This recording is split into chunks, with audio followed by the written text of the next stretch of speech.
Canzone e maggio di Giuseppe Carullo, recita Gennaro Sansone.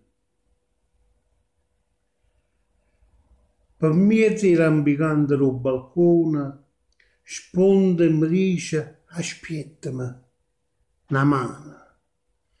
Maggio, portando a lei che una canzone, rinda sto cuore, mi ha portato a te. E in braccio a me più nuovo sue parole, antica e dolce che sospiri tu. O vico era a testa vitte sola, e l'aria si profuma di gioventù.